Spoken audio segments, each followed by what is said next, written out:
Aksi memukau Joy Pelupesi bersama Lomel SK. Ambisi tinggi Denny Lanzat bawa skuad Garuda ke Piala Dunia. Makna di balik ulang tahun PSSI yang ke-95. Kelebihan Pascal Strike yang bakal menguntungkan timnas Indonesia. Terus like di bawah, lanjut simak informasi selengkapnya sebagai berikut.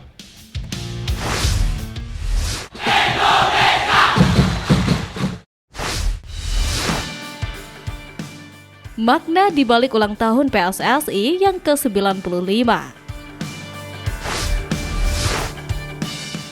Federasi Sepak Bola Tanah Air PSSI resmi meluncurkan logo khusus untuk menandai usia ke-95 tahun pada 19 April 2025.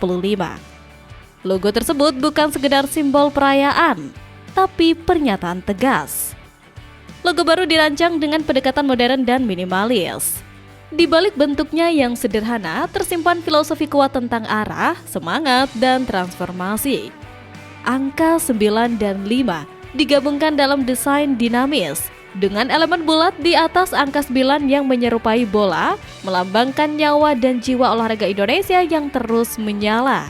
Sementara garis horizontal di sisi kanan adalah simbol progres PSSI tidak lagi berjalan, tapi berlari menuju masa depan. Peluncuran logo juga memperkuat pesan utama PSSI yang menegaskan era baru dan tidak ada tempat untuk stagnasi. Ketua Umum PSSI Erick Thohir menegaskan bahwa usia 95 tahun bukan akhir perjalanan, tapi titik awal untuk mengejar standar global. Terbukti, timnas Indonesia mulai menunjukkan persaingan di level Asia, di mana timnas senior lolos ke putaran ketiga kualifikasi Piala Dunia 2026 dan kini menempati ranking 123 dunia. Timnas putri juga berkembang, terus merangkak naik mendekati peringkat 90 besar dunia. PSSI kini tak hanya bicara prestasi lapangan. Di balik layar, mereka membangun sistem, mempersiapkan SDM, dan memperkuat fondasi industri. Semua itu adalah bagian dari peta jalan menuju 100 tahun PSSI yang lebih kuat, profesional, dan bertaraf internasional. Kendati demikian, tekad tersebut wajib terus ditunjukkan dengan transparan bukan hanya di depan media. Terlebih, adanya beberapa exco PSSI yang mulai menunjukkan muka dengan berbagai dramanya.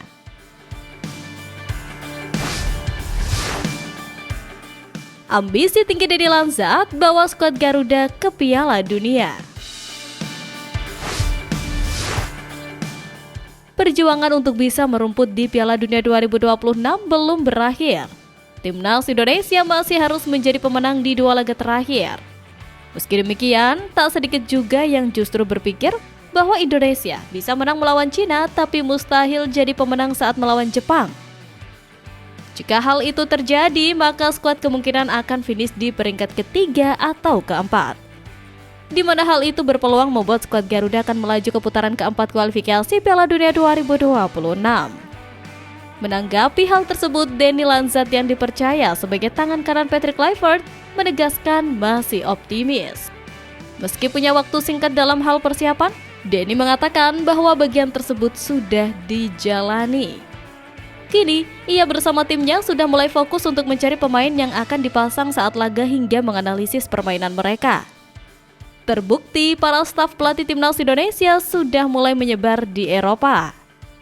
Seperti halnya Patrick Kluivert dan Denny Lanzat yang memantau oleh Romney, Alec Pastor yang menganalisis atmosfer Liga Eropa hingga pelatih kiper timnas Indonesia, South Wandenberg yang menyambangi langsung Emil Audero Mulyadi di pusat pelatihan Palermo FC, Italia.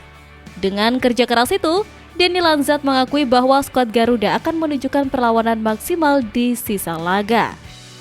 Pasalnya, tim Merah Putih memiliki waktu persiapan yang cukup untuk benar-benar membuktikan perjuangannya pada Juni mendatang.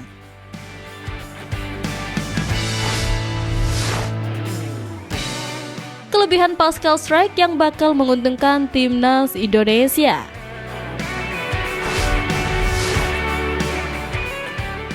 Satu, kualitas Eropa dengan jam terbang tinggi.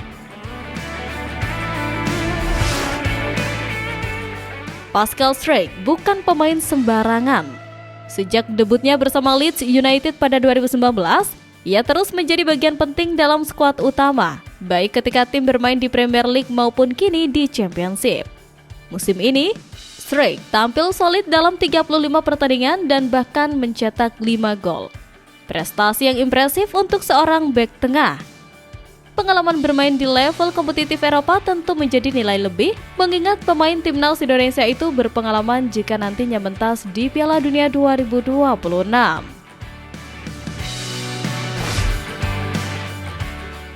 2. Bek modern serba bisa.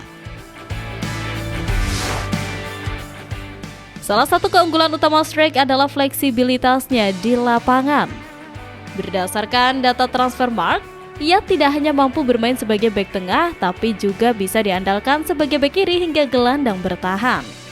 Dengan fleksibilitas ini, pelatih timnas Indonesia bisa memanfaatkan kehadirannya dalam berbagai skema dan formasi, apalagi saat menghadapi lawan-lawan tangguh di turnamen besar. Kemampuan adaptasi Pascal tentu menjadi aset yang tak ternilai di tengah keterbatasan stok pemain bertahan berkualitas dalam negeri. 3. Dominasi udara dan fisik kuat. Dengan postur tubuh menjulang tinggi 190 cm, Pascal punya keunggulan signifikan dalam duel udara. Ia menjadi sosok penting dalam menjaga pertahanan dari bola-bola mati dan juga ancaman crossing lawan. Tak hanya itu, kekuatan fisiknya juga membuatnya tangguh dalam duel 1 lawan 1. Kombinasi ini sangat dibutuhkan timnas Indonesia yang selama ini kerap kalah postur dan power saat bertemu lawan dari kawasan Asia Barat.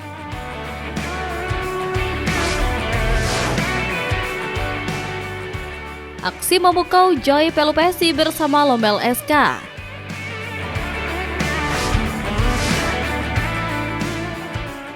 Gelandang timnas Indonesia Joy Pelupessy berhasil menyita perhatian usai tampil apik bersama Lomel SK kala menghadapi La Louvière di Challenger Pro League 2024-2025. Bermain di kandangnya sendiri, gelandang berusia 31 tahun itu tampil sebagai starter bagi Lomel SK dan bermain penuh selama 90 menit. Tuan rumah sejatinya tampil menekan sejak babak pertama, termasuk saat Joy Pelupessy melepaskan tembakan keras di menit ke-9. Sayang, tak ada gol tercipta pada paruh pertama. Di babak kedua, Lomel SK masih terus melancarkan tekanan dan mendominasi permainan. Dominasi ini akhirnya membuahkan hasil pada menit ke-78 lewat gol Lukas Koff dan skor menjadi 1-0. Namun tak berselang lama, La Louvière mampu menyamakan kedudukan usai bek Lomel SK Yeboah Awan Kwah melakukan gol bunuh diri di menit ke-80. Jelang laga usai, La Louvière mampu mencuri gol kemenangan pada menit ke-90+2 lewat Mohamed Belker dengan sontekan kaki kirinya. Skor menjadi 1-2 dan menutup laga. Meski menelan kekalahan, Joy Pelupessy menjadi pemain paling bersinar di skuad Lomel SK. Pemain berdarah Maluku itu mendapat rating 6,8 dari SofaScore usai melepaskan 77 operan sukses dari 81 percobaan dan membuat 1 tembakan yang diblok lawan. Lalu dalam bertahan, Joy Pelupessy mampu membuat 3 sapuan, 1 tackle dan memenangkan 2 dari 3 duel di lapangan dengan lawan. Performa impresif tersebut berhasil membuktikan konsistennya pada musim ini. Dengan fakta itulah, bukan tidak mungkin Joy Pelupessy akan naik kasta ke liga teratas Belgia pada musim depan. Terlebih, Joy Pelupessy juga telah membuktikan kualitasnya sebagai pelengkap lini tengah skuad Garuda yang saat ini berjuang untuk lolos Piala Dunia.